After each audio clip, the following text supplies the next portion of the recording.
Hey guys, viewing this video.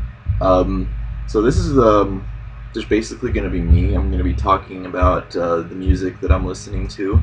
I'm basically going to start like chronologically, like chronographing it, I guess. Kind of like a video diary of the stuff that I'm listening to, um, recent records that I've purchased, that sort of thing, basically. My name's Isaac. I'm from Seattle and been collecting vinyl records for about almost a year now. Don't have too much, but I have a couple. So uh, yeah, I just moved into my room from college, so everything's kind of strewn about a little bit, and haven't really set up any place for videos or whatnot. So yeah, I'm just gonna be making videos of stuff that I buy and posting them. And if you guys want to watch, that's cool. If not, that's totally cool too. If you guys like it, that's cool, and if you guys dislike it, that's whatever as well. So I'm just gonna start off with basically I'm not gonna go through all my records right now because obviously that'll take too long. But what I'm gonna do is I'm gonna go through like the stuff that I've been listening to this year, 2012. New stuff that came out and my favorite stuff that I like. So yeah, I'm gonna start it off. I'm gonna start off with two 45s, 7-inch records that came out. This one actually just came out like recently, and yeah, this is the Lack of Interest and Weekend Nachos split through Deep Six Records. It's basically like straight grindcore power violence.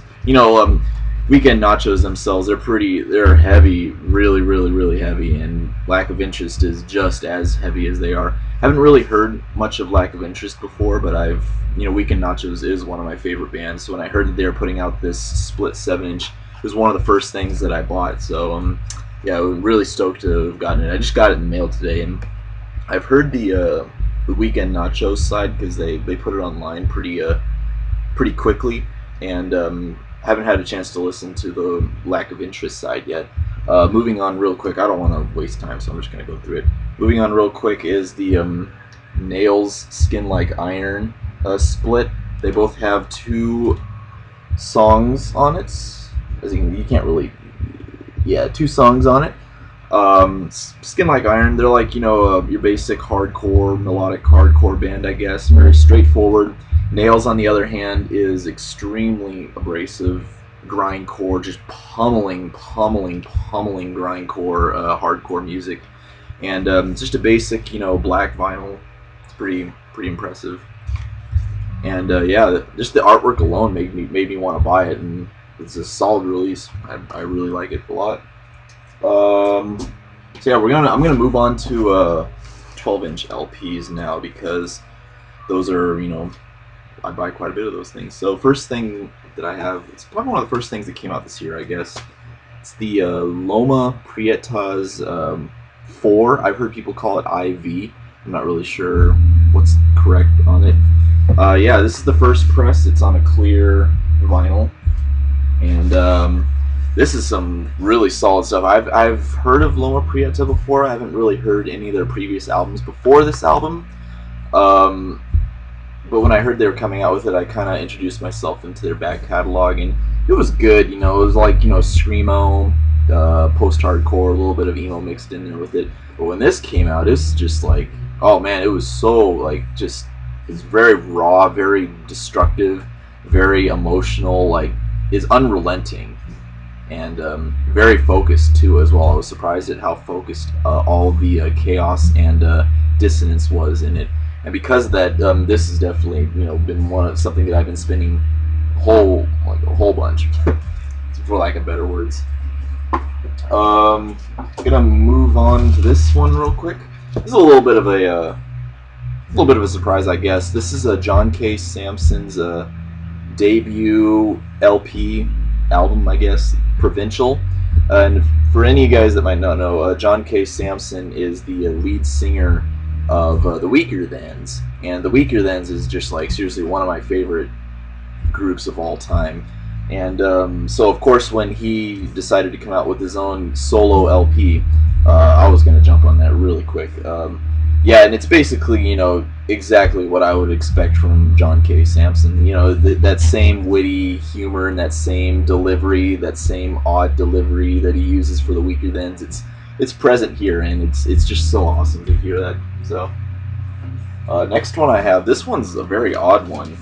Not necessarily because it's good. It is good, but mostly because of the fact of the packaging of it. I've never seen a packaging like this before. I've only been, like I said, I've only been collecting for about a year, so this really is something else. This is Rise and Falls. I believe it's their fourth LP, Faith. Autumn Death Wish came out a little bit ago. So yeah, this is basically just it's got a very, very, very cool color tone to it. Obviously, it's a blue one right there. And yeah, what's really cool is the packaging. Obviously, you see this, and it opens up to a pretty gnarly, cool, old school picture of the band.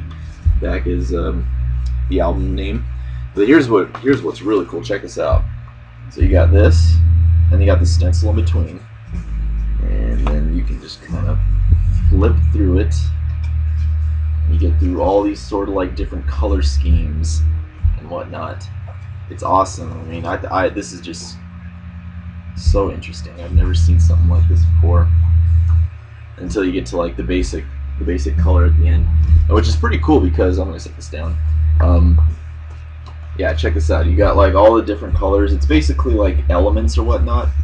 Like the elements that the 4 different elements. It's a fire, wind. That's earth, and that's water.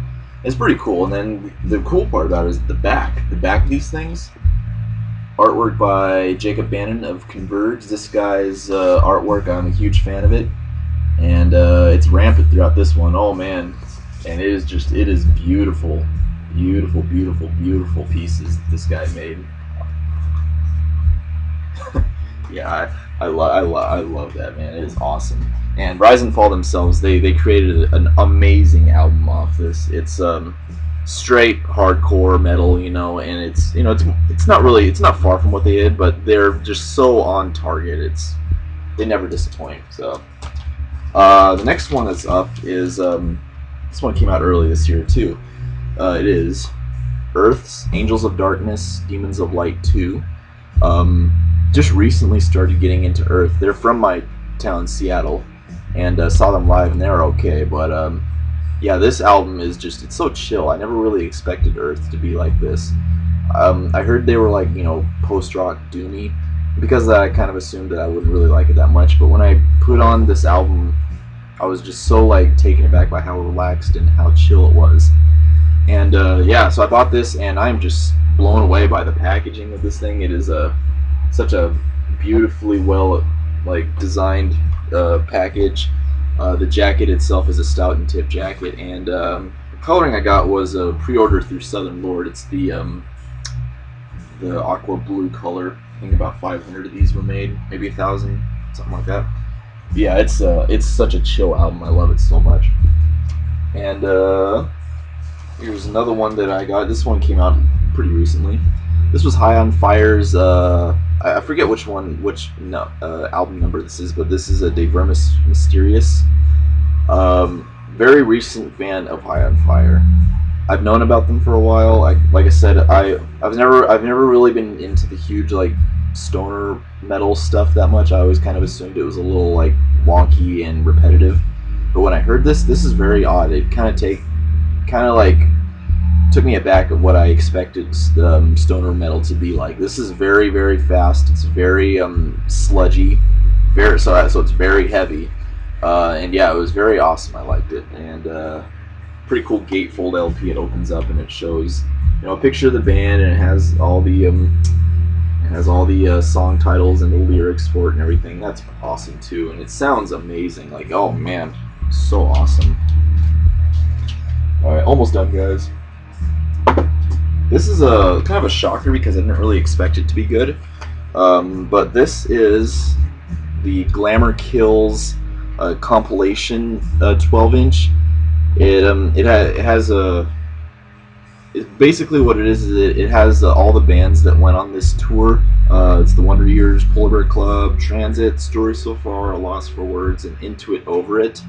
and they all contribute a song to it. And what they did is that they actually selected a song from one of the other bands that was on this tour, and they covered it. So the Wonder Years covered Into It Over It song Anchor, and Polar Bear Club covered Transit's song The Skipping Stone, and that sort of thing. It's really interesting because I don't know, like, for some reason I'm not really into this whole scene that much, but I was really kind of taken back by how the sound and how like genuine it sounded, because that's my whole problem with pop punk, I guess, is that I don't really consider it to be genuine a lot, but for some reason this really kind of hit me in that sort of way, you know what I mean? Kind of hit me in the heart. So because of that, it's definitely one of my favorites of the year. Next one. I don't really know if this came out this year, but I'm just going to do it anyways. This is Burial's recent EP that came out, Kindred. 3 songs. It's basically a continuation of Street Halo, his other EP that came out last year, and it's just street dubstep, with a heavy emphasis on the dub and not the step. I guess that's how I like to put it. Really chill stuff, like very ambient, very relaxing music, not stuff that you expect at a club at all. Especially, if you guys have like a negative reaction to a dubstep, as I do, I'd highly recommend just checking this out, or checking basically everything that this guy put out, because it's amazing and it reinvents what you would expect dubstep to be like, because this is just something else entirely. It's probably going to end up on my end of the year list. So final album that I have to share for you guys is this one here. This is Black Breath's sophomore LP, Sentenced to Life. It's off Southern Lord, and just looking at this album artwork, you can tell this thing is a banger, man. Taken straight out of Kill 'Em All, Metallica's Kill 'Em All, and you look at the back, and it's got just this such a throwback picture of the band on them. It's all the band members like super dark, super melancholic, super serious. They got the hair down and everything, and maybe I'll zoom this in a little bit. They got the hair down and everything. They're looking all tough and everything, and they got the their logo right on top of them here. It's super like throwback Swedish death metal, and of course, being Southern Lord, the packaging is just out of control on it, and yeah, it's got the basic album artwork here, and then on the other side, it's got the lyrics and everything to it. The coloring on this thing, on the other hand, is just, man, this is just amazing. It's like blood red black splatter. That is just definitely one of my favorites for that thing right there. So yeah, that's what I got for you guys. I don't really know what this is going to be turned into. I'm just kind of going with it as it goes. Yeah, leave me a comment what you guys think. If you have any questions or whatnot. Yeah, and I'll probably see you guys later. So thanks, guys.